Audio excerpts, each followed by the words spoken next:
نحمده ونصلي على رسوله الكريم اما بعد فاعوذ بالله من الشيطان الرجيم بسم الله الرحمن الرحيم رب اشرح لي صدري ويسر لي امري واحلل عقدة من لساني يفقهوا قولي۔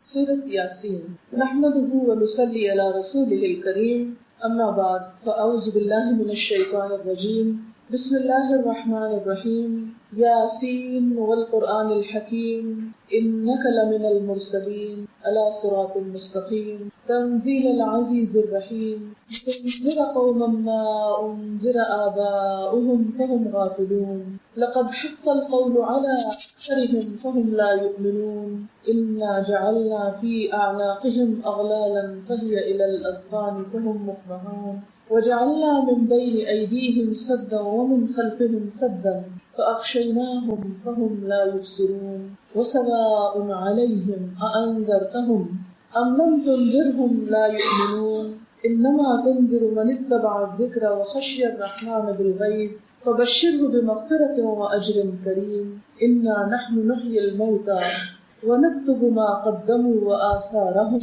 وكل شيء أحصيناه في إمام مبين۔ شروع کرتی ہوں اللہ کے نام سے جو بے انتہا مہربان نہایت رحم فرمانے والا ہے۔ یاسین، قسم ہے قرآن حکیم کی، تم یقیناً رسولوں میں سے ہو، سیدھے راستے پر ہو، اور یہ قرآن غالب اور رحم کرنے والی ہستی کا نازل کیا ہوا ہے تاکہ تم خبردار کرو ایک ایسی قوم کو جس کے باپ دادا خبردار نہ کیے گئے تھے اور اس وجہ سے وہ غفلت میں پڑے ہوئے ہیں۔ ان میں سے اکثر لوگ فیصلہ عذاب کے مستحق ہو چکے ہیں، اسی لیے وہ ایمان نہیں لاتے۔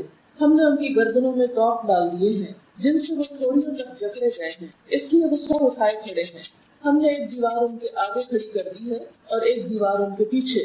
ہم نے انہیں ڈھانپ دیا ہے، وہ کچھ نہیں سوچتا، ان کے لیے برابر ہے، ہاں تم انہیں خبردار کرو یا نہ کرو، وہ نہیں مانیں گے۔ تم تو اسی شخص کو خبردار کر سکتے ہو جو نصیحت کی پیروی کرے اور دن دن کے خدائے رحمان سے ڈرے، اسے مغفرت اور اجر کریم کی بشارت دے دو۔ ہم یقیناً ایک روز مردوں کو زندہ کرنے والے ہیں، جو کچھ کام انہوں نے کیے ہیں وہ سب ہم لکھتے جا رہے ہیں، اور جو کچھ آثار انہوں نے اپنے پیچھے چھوڑے ہیں وہ بھی ہم لکھ رہے ہیں۔ ہر چیز کو ہم نے ایک کھلی کتاب میں درج کر رکھا ہے۔ یہ سورۃ یاسین کا پہلا رکوع تھا جو میں نے آپ کے سامنے پڑھا، اور اس کا ترجمہ بھی آپ نے سنا۔ سورۃ یاسین شاید قرآن پاک کی وہ واحد سورت ہے جس کو ہم اپنی زندگی میں بہت زیادہ پڑھتے ہیں۔ سورۃ فاتحہ ایکسیپشنل کیس ہے، چونکہ وہ نمازوں میں پڑھتے ہیں اور اس کا پڑھنا لازم ہے، اس لیے اس کو تو زیادہ پڑھا ہی جاتا ہے، لیکن اس کے علاوہ عام روزمرہ زندگی میں ہم سورۃ یاسین کو بہت زیادہ اپنے مطالعے میں لاتے ہیں۔ سورۃ یاسین قرآن پاک کے اندر اپنے معنی کے اعتبار سے، اپنے سبجیکٹ کے اعتبار سے ایک بہت اہم مقام رکھتی ہے۔ اس کا نام یاسین حروف مقطعات پر مشتمل ہے، اور جیسا کہ آپ جانتے ہیں کہ یہ لکھے تو اکٹھے جاتے ہیں لیکن پڑھے الگ الگ جاتے ہیں۔ یا سین دو حروف کا مرکب ہے۔ بعض لوگوں نے اس کا معنی بتانے کی کوشش کی ہے، تو یا عربی میں اے کو کہتے ہیں، جیسے ہم کہتے ہیں یا اللہ، تو اس کا مطلب ہوتا ہے اے اللہ، تو یا کا مطلب ہے اے، اور سین کا مطلب ہے سید، سردار، اور اس سے مراد نبی صلی اللہ علیہ وسلم ہے۔ یا بعض لوگوں نے کہا کہ نہیں، اس سے مراد، سین سے مراد انسان ہے، اے انسان، یعنی اس صورت میں انسان کو مخاطب کیا گیا ہے۔ تو یاسین اے انسان، والقرآن الحکیم، قسم ہے قرآن حکیم کی، قرآن کی قسم کھائی جا رہی ہے، اور صرف قرآن کی نہیں بلکہ قرآن کی صفت بھی ساتھ شامل ہے۔ کون سی صفت؟ کہ یہ ایک حکمت والی کتاب ہے، یعنی قرآن کے اندر جو مضامین آئے ہیں، جو باتیں کہی گئی ہیں، جو چیزیں بتائی گئی ہیں، ان میں سے ایک ایک چیز بہت حکمت سے بھری ہوئی ہے، بہت فائدے کی ہے، بہت عقل مندی کی باتیں ہیں، اور قرآن کے اندر پایا جانے والا یہ وزڈم اس بات کی گواہی دیتا ہے کہ یہ کتاب اللہ کی طرف سے ہے، اور محمد رسول اللہ صلی اللہ علیہ وسلم کے رسول ہونے پر ایک دلیل ہے۔ آپ جانتے ہیں کہ نبی صلی اللہ علیہ وسلم مکہ میں 40 سال تک رہے اور لوگوں کے ساتھ میل ملاقات رہی۔ اس 40 سال کے عرصے میں کبھی بھی آپ نے کوئی ایک بھی ایسی آیت یا ایسی بات زبان سے نہیں نکالی۔ یکایک 40 سال کے بعد آپ نے ایسا کلام سنانا شروع کیا جو اس سے پہلے کبھی کسی کی اپروچ میں ہی نہیں تھا، کبھی کسی نے اس کے بارے میں سوچا ہی نہیں تھا کہ نہ یہ شعر ہے اور نہ یہ نثر ہے. اگر آپ اس کو ایک پروز کہیں تو یہ پروز پہ پورا نہیں اترتا، اور اگر آپ اس کو شعر کہیں تو یہ پراپر جس طرح شعر ہوتے ہیں وہ بھی نہیں. تو لوگ اس بات پر حیران بھی تھے، پریشان بھی تھے کہ یہ کیا چیز ہے. لیکن دوسری طرف وہ حضور اکرم صلی اللہ علیہ وسلم کو نبی ماننے کے لیے بھی تیار نہ تھے. وہ یہ کہتے تھے کہ ایک شخص جو ہم ہی میں سے ہے، ہم کیسے مان لیں کہ ایک فرشتہ اس کے پاس آتا ہے اور وہ اللہ کا نبی ہو گیا ہے. اور اس میں کچھ ان کی انا بھی شامل تھی، تکبر بھی شامل تھا. ظاہر ہے کسی کو نبی ماننا اس کی بڑائی کو ماننا ہے، اور کسی دوسرے انسان کی بڑائی کو مان لینا یہ انسان کی اپنی شکست کو بعض اوقات تسلیم کرنے کے برابر ہوتا ہے. تو جو متکبر لوگ ہوتے ہیں، تکبر پسند کرنے والے، خود پسند لوگ، انا کے شکاری، وہ لوگ کبھی بھی کسی کے پاس خیر اور بھلائی کو تسلیم نہیں کرتے، اس کا اعتراف نہیں کرتے، اس کو مانتے نہیں. اور اس طرح بسا اوقات وہ ایک اچھی چیز سے، ایک اچھی خیر سے محروم بھی ہو جاتے ہیں. بہرحال جب لوگوں نے آپ کا انکار کیا تو اللہ تعالیٰ نے قرآن پاک کو گواہ بنایا کہ دیکھو یہ کتاب بتاتی ہے کہ یہ شخص ایک سچا رسول ہے، کیونکہ اس کتاب کے علاوہ اپنی عام روزمرہ زندگی میں جو گفتگو وہ کرتا ہے وہ بھی اس سے بالکل مختلف ہوتی. ابھی آپ احادیث اگر پڑھیں تو آپ دیکھیں گے کہ احادیث جو حضور صلی اللہ علیہ وسلم کا اپنا کلام ہے وہ بالکل مختلف ہے. اگرچہ اس میں بھی بڑی حکمت کی باتیں ہیں، بہت اچھی اچھی نصیحتیں ہیں، بہت خوبصورت سینگز ہیں آپ کی، لیکن پھر بھی وہ اپنے زبان کے اعتبار سے، اپنے لینگویج کے سٹائل کے اعتبار سے قرآن سے بالکل مختلف ہے. بعض اوقات ایک ہی آیت کی تفسیر ہوتی ہے ایک حدیث، لیکن حدیث کے الفاظ میں وہ چیز نہیں ہوتی جو قرآن کے الفاظ میں ہوتی. تو انکار کرنے والوں کو یہ دلیل دی جا رہی ہے کہ دیکھو اس قرآن کے الفاظ پر، اس کی حکمت کے اوپر، اس کے معنی کے اوپر غور کرو تو تمہیں خود ہی اس بات کی دلیل مل جائے گی کہ محمد رسول اللہ صلی اللہ علیہ وسلم ایک سچے رسول ہے. انک لمن المرسلین علی صراط مستقیم، اور سیدھے راستے پر ہے. وہ لوگوں کو صحیح راستے کی رہنمائی کر رہے ہیں اور خود بھی اس کو فالو کر رہے ہیں. تنزیل العزیز الرحیم، یہ قرآن ایک ایسی ہستی نے بھیجا ہے جو بہت زبردست ہے، بہت قوت والی ہے، اور دوسری طرف رحم کرنے والی بھی ہے. یعنی اگر کوئی شخص اس کی نافرمانی کرے تو اس کو پکڑ بھی سکتا ہے، یعنی اللہ تعالیٰ، اور دوسری طرف انسان کے گناہوں کے باوجود اس کو مہلت دیتا ہے تاکہ شاید انسان کبھی پلٹ آئے. اور یہ قرآن بھیجا کیوں گیا؟ قرآن حکیم کی قسم کھا کے بتایا جا رہا ہے کہ یہ کیوں آیا ہے، یہ کتاب کس لیے آئی ہے. لِتُنذِرَ قَوْمًا مَّا أُنذِرَ آبَاؤُهُمْ، تاکہ تم ایسے لوگوں کو خبردار کرو، بتاؤ کہ جن کے باپ دادا کو بتایا نہیں گیا تھا. اور آپ دیکھیں کہ ہر جنریشن میں یہ بات کتنی سچی ہے کہ تم اس جنریشن کو اس کتاب کی طرف لاؤ، کیونکہ ان کے آباء و اجداد اس سے دور رہے، لہٰذا وہ ہدایت سے بہت دور ہو گئے. فَهُمْ غَافِلُونَ، تو وہ غفلت میں پڑ گئے. تو اس سے یہ پتہ چلتا ہے کہ اسلام کسی وراثت کا نام نہیں. مسلمان ہونا صرف ورثے میں نہیں ملا کرتا. کسی کے گھر پیدا ہو جانے سے کوئی شخص صرف مسلمان نہیں بن جایا کرتا. مسلمان بننے کے لیے ہر شخص کو انڈیویجول ایفرٹ کی ضرورت ہے. ہر شخص کو ڈائریکٹ اپنے رب کے اپروچ کی ضرورت ہے، اپنے رب کے ساتھ ایک تعلق کی ضرورت ہے. کوئی شخص یہ نہیں کہہ سکتا کہ میرے ماں باپ چونکہ بہت نیک انسان تھے اس لیے میں بھی نیک ہوں. نہیں، ہر شخص کی نیکی اور اس کا کردار اور اس کا اخلاق اور اس کا عمل اس کے اپنے ساتھ ہے. بعض اوقات اولاد ماں باپ سے بھی بڑھ کر نیک ہوتی، اور بعض اوقات نیک ماں باپ کی اولاد بھی بہت نالائق ہو سکتی ہے. یہ ایسے ہی ہے جیسے کوئی شخص یہ نہیں کہہ سکتا میں ڈاکٹر ہوں کیونکہ میرے والد ایک ڈاکٹر تھے. کبھی آپ کسی ایسے شخص کو ڈاکٹر ماننے کو تیار نہیں ہوں گے کہ جس کے والدین ڈاکٹر ہوں. ڈاکٹر بننے کے لیے ایک شخص کو خود اپنی پرسنل ایفرٹ کی ضرورت ہوتی. اسی طرح ایک اچھا انسان بننے کے لیے، ایک مسلمان بننے کے لیے ہر انسان کو خود اپنی کوشش اور اپنی محنت کی ضرورت ہے. یہی چیز یہاں پر بتائی گئی کہ تم ان لوگوں کو دین کی بات بتاؤ، اچھائی کے راستے پر لاؤ، کیونکہ بہت عرصے سے یہ اس تعلیم سے دور رہے، ان کے ماں باپ بھی دور تھے، وہ غفلت میں پڑ گئے تو ان کا اثر ان پہ بھی آ پڑا، تو انہیں اس غفلت سے نکالو. لیکن بات یہ ہے کہ ان میں سے اکثر لوگ فیصلہ عذاب کے مستحق ہو چکے ہیں، اس لیے وہ نہیں مانتے. کہ نبی صلی اللہ علیہ وسلم نے جب بتانا شروع کیا تو بہت سارے لوگوں کے لیے یہ پیغام اور یہ بات ایک نئی بات تھی. اور آپ نے دیکھا ہوگا کہ ہر نئی بات کو لوگ شروع میں ناپسند کرتے ہیں، پھر اس کے بعد آہستہ آہستہ اس کو ایکسپٹ کرنے لگتے ہیں. یہ انسان کی فطرت ہے. مثلاً آپ دیکھیں کہ ایک چھوٹے بچے کو ایک ماں پہلی دفعہ مرچوں والا سالن کھلاتی ہے تو وہ اس پر منہ بناتا ہے اور اس کو تھوک ڈالتا ہے اور اس کو نہیں کھانا چاہتا. لیکن تھوڑا تھوڑا چکھاتے چکھاتے ایک دن ایسا آتا ہے کہ اس کا مرچوں کے بغیر کھانے کا دل نہیں چاہتا. بالکل اسی طرح کوئی بھی نئی فوڈ جب ہم ٹرائی کرتے ہیں تو وہ تھوڑی سی اجنبی لگتی ہے. بعض اوقات اس کا ٹیسٹ، اس کی خوشبو اچھی نہیں لگتی. آپ نے زیتون کے بہت فائدے سنے ہوں گے. جو اولیو آئل ہوتا ہے وہ کولیسٹرول فری ہوتا ہے، لیکن اس کے باوجود چونکہ ہم لوگ یوز ٹو نہیں اس کو کھانے کے، تو اس میں پکی ہوئی چیز ہم شوق سے نہیں کھاتے یا کھا نہیں سکتے.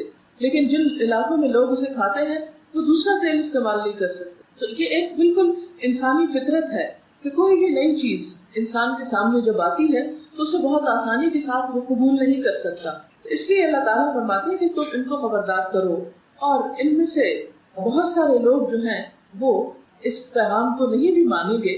اور اس کی ایک اور وجہ یہ ہوتی ہے کہ انسان کسی چیز کو کیوں نہیں مانتا. ایک وجہ تو یہ کہ نئی چیز ہے، اسے ایکسپٹ کرنے میں دیر لگ گئی. لیکن آپ دیکھیں گے کہ جن لوگوں کے دل کھلے ہوتے ہیں وہ نئی چیز کو بھی آہستہ آہستہ، جو براڈ مائنڈیڈ لوگ ہوتے ہیں، آہستہ آہستہ ایکسپٹ کر لیتے. اور جس کے ذہن میں وسعت ہوتی ہے اتنی جلدی اس کو ایکسپٹ کرتے. کچھ لوگ ایسے ہوتے ہیں کہ جن کو بات سمجھ میں بھی آ جاتی ہے، لیکن اپنی تنگ نظری کی وجہ سے، اپنے دل کی گھٹن کی وجہ سے، اپنی کوتاہ نظری کی وجہ سے وہ اس کو ایکسپٹ نہیں کرتے. یہاں ایسے ہی لوگوں کی بات کی گئی کہ وہ اپنی دنیا میں جینا چاہتے ہیں، اپنی مرضی کے مطابق زندگی بسر کرنا چاہتے ہیں. اس لیے نبی اکرم صلی اللہ علیہ وسلم جو کچھ ان کو دے رہے ہیں وہ نہیں مانیں گے.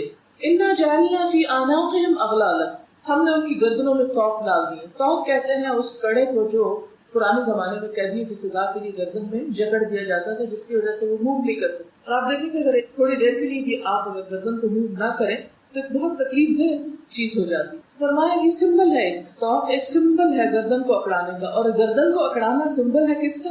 تکبر کا. فرمایا کہ ان کے تکبر کی وجہ سے یہ لوگ حق کو نہیں مانتے. تکبر کیا ہے؟ کہ میں زیادہ اچھا ہوں، میں زیادہ عقل مند ہوں، میں زیادہ جانتا ہوں، میں زیادہ بہتر ہوں. جیسے کہ شیطان کو اللہ تعالیٰ نے حکم دیا تھا کہ انسان کو سجدہ کرو. شیطان نے کیا کیا؟ کہا انا خیر منہ، میں اس سے بہتر ہوں. خلقتنی من نار وخلقتہ من طین، مجھے تو نے آگ سے پیدا کیا، اس کو مٹی سے پیدا کیا، میں زیادہ اچھا ہوں، میں اس کے آگے کیوں جھکوں. لہٰذا اس کا یہ انکار اس کے تکبر کی وجہ سے تھا. اسی لیے جو لوگ دنیا میں تکبر کا شکار ہوتے ہیں، اپنے آپ کو بڑی چیز سمجھتے ہیں، وہ اللہ کی بات پر توجہ بھی نہیں دیتے، اسے سننا ہی نہیں چاہتے، اور سن کر اس پر عمل بھی نہیں کرنا چاہتے. کیونکہ بسا اوقات تکبر کی وجہ سے وہ قبول نہیں کرتے، اور بسا اوقات اس لیے قبول نہیں کرتے کہ پھر اسے قبول کر کے انہیں اپنی کچھ عادتوں کو چھوڑنا پڑتا. اور وہ سمجھتے ہیں کہ ان چیزوں کو چھوڑنے سے ان کی وہ شان و شوکت میں شاید کچھ کمی آ جائے، اس لیے وہ بات ماننے سے انکار کرتے ہیں. پھر فرمایا وَجَعَلْنَا مِن بَيْنِ أَيْدِيهِمْ سَدًّا، ہم نے ایک دیوار ان کے آگے کھڑی کر دی. وَمِن خَلْفِهِمْ سَدًّا، ایک دیوار ان کے پیچھے ہے. فَأَغْشَيْنَاهُمْ، اوپر سے بھی ڈھانپ دیا ہے. فَهُمْ لَا يُبْصِرُونَ، وہ دیکھ ہی نہیں سکتے. یعنی جب ایک شخص اپنے آپ کو بڑی چیز سمجھنے لگتا ہے تو پھر اس تکبر کی وجہ سے اللہ تعالیٰ اس کو ایک سزا دیتے. اور وہ سزا کیا ہوتی ہے کہ اس کو حق بات سمجھنے کی توفیق نہیں دیتے. اور اس کو اس سے تشبیہ دی گئی کہ جیسے کسی شخص کے آگے بھی دیوار ہے. مثلا اس وقت ہم ایک کمرے میں بیٹھے ہوئے ہیں، ہمارے سامنے بھی دیوار ہے، ہمارے پیچھے بھی دیوار ہے، اور ہمارے سر پہ بھی چھت ہے. لہٰذا ہم اس کمرے سے باہر کچھ نہیں دیکھ سکتے. بالکل تکبر کرنے والا شخص اپنی ذات اور انا کے خول میں اس طرح بند ہو جاتا ہے کہ وہ نہ آگے دیکھ سکتا ہے، نہ پیچھے دیکھ سکتا ہے، نہ اسے اپنے مستقبل کی کوئی فکر ہوتی ہے اور نہ اپنے ماضی سے کوئی سبق لیتا ہے. اور اوپر سے بھی ڈھانکے ہوئے کہ اللہ کی طرف اس کا کوئی دھیان نہیں ہوتا، توجہ نہیں ہوتی، رجحان نہیں ہوتا، تعلق نہیں ہوتا. لہٰذا ان کو کوئی بات بھی سمجھ نہیں آتی، ان کو فائدہ ہی نہیں ہوتا. پھر فرمایا وَسَوَاءٌ عَلَيْهِمْ، ان کے لیے برابر، ایسے لوگوں کے لیے برابر ہے. کیا؟ أَأَنذَرْتَهُمْ، خواہ تم ان کو ڈراؤ، أَمْ لَمْ تُنذِرْهُمْ، یا نہ ڈراؤ، لَا يُؤْمِنُونَ، وہ نہیں مانیں گے. یعنی آپ ان کو کوئی نصیحت کریں یا نہ کریں، خبردار کریں یا نہ کریں، کوئی ڈر والی آیت سنائیں یا نہ سنائیں، وہ سب سنی انسنی کر دیتے ہیں، ان کو کچھ سمجھ نہیں آتی. یہ بالکل ایسے ہی جیسے اس کمرے کے باہر اگر کوئی چیخ چلا رہا ہو، پکار رہا ہو، تو ہمیں کچھ پتہ نہیں چلے گا کہ کوئی رو رہا ہے. اس چھت پہ اس وقت کوئی رو رہا ہو، چلا رہا ہو، ہمیں تو کچھ خبر نہیں کہ کیا ہو رہا ہے، کیونکہ ہم تو اس کے اندر بند ہیں. تو بالکل اسی طرح متکبر شخص جب اپنی ذات کے خول میں بند ہوتا ہے تو اللہ تعالیٰ اس پہ ہدایت کے دروازے بند کر دیتے ہیں، اور پھر ان پر کوئی نصیحت کی بات اثر کرتی ہی نہیں. اس لیے کہ وہ ہر وقت اپنے شان و اپنی دنیا اور اپنی ہی آپ میں رہتے ہیں. اس لیے حق کی بات، ہدایت کی بات ان کے دلوں تک نہیں پہنچتی. فرمایا انما تنذر من اتبع الذکر، وخشی الرحمن بالغیب، تم تو اس کو ڈرا سکتے ہو کہ جو غائبانہ طور پر اپنے رب سے ڈرے، یعنی تنہائی میں بھی جس کو اپنے رب کا احساس ہو، جو بن دیکھے اپنے رب سے ڈرے، یعنی کسی نے اللہ کو دیکھا نہیں لیکن اس کے باوجود وہ شخص جو غیب کے پیچھے یا اس پردے کے پیچھے اپنے رب کو محسوس کر سکے، اسی پر یہ کلام نصیحت اثر کرتا ہے۔ آپ دیکھیں کہ جیسے اس وقت میں بات کر رہی، میری بات آپ کے کانوں سے ٹکرا رہی، لیکن بسا اوقات ایسا ہوتا ہے کہ کچھ لوگوں کے صرف کانوں تک نہیں ٹکراتی، دل تک بھی اترتی۔ اب دل جو ہے وہ سامنے ایکسپوز نہیں ہے، وہ تو بہت پردوں کے اندر چھپا ہوا، لیکن جو شخص دلچسپی لیتا ہے ایک بات کے اندر، وہ آواز جو ہمیں نظر نہیں آتی، وہ آواز کان سے دل تک پہنچتی ہے اور دل سے پورا جسم پہ اثر کرتی ہے، سارا جسم پوری باڈی اس میں انوالو ہو جاتی ہے۔ اسی طرح ایک شخص جو اللہ تعالیٰ سے ایک تعلق رکھتا ہے، اللہ کی عظمت کو محسوس کرتا ہے، تو اللہ تعالیٰ خواہ پردے کے پیچھے چھپا ہوا ہے لیکن وہ اس کے پریزنس کو فیل کر سکتا ہے، یہ اس کے اپنے احساسات کی بات ہے۔ تو جو اس قابل ہو کہ پردے کے پیچھے ذات کو محسوس کر سکے، پھر وہ اس کی بات کو بھی اپنے اندر ایبزارب کر سکتا ہے۔ ایسے لوگوں کے لیے جزا کیا ہے؟ فَبَشِّرْهُ بِمَغْفِرَةٍ، آپ انہیں بخشش کی خوشخبری دیں کہ اللہ تعالیٰ ان کے گناہوں کو معاف فرما دیں گے، وہ اجر کریم، اور بہت باعزت اجر کی، یعنی انہیں جزا ملے گی، انعام ملے گا لیکن بہت عزت کے ساتھ۔ اِنَّا نَحْنُ نُحْيِي الْمَوْتَى، بے شک ہم زندہ کریں گے مردوں کو، وَنَكْتُبُ مَا قَدَّمُوا، اور ہم لکھ رہے ہیں جو وہ آگے بھیجتے ہیں، وَآثَارَهُمْ، اور ان کے آثار، وَكُلَّ شَيْءٍ أَحْصَيْنَاهُ فِي إِمَامٍ مُبِينٍ، اور ہر چیز کو ہم نے ایک کھلی کتاب میں لکھ رکھا ہے۔ یہاں پر انسان کو ایک بہت بڑی حقیقت کی طرف توجہ دلائی گئی، اور وہ حقیقت کیا ہے کہ اے انسان، اس بات کو کبھی نہ بھولنا کہ تجھے مرنے کے بعد پھر زندہ ہونا، سونے کے بعد پھر جاگنا، ایک بہت بڑی حقیقت ہے جس کا ہم ہر روز مشاہدہ کرتے ہیں، ہر روز ہم خود ایکسپیرینس کرتے ہیں کہ ہم دن کے کام کاج کے بعد تھک جاتے ہیں، پھر ہم سو جاتے ہیں۔ سونے کے بعد ہم سن نہیں سکتے، دیکھ نہیں سکتے، کچھ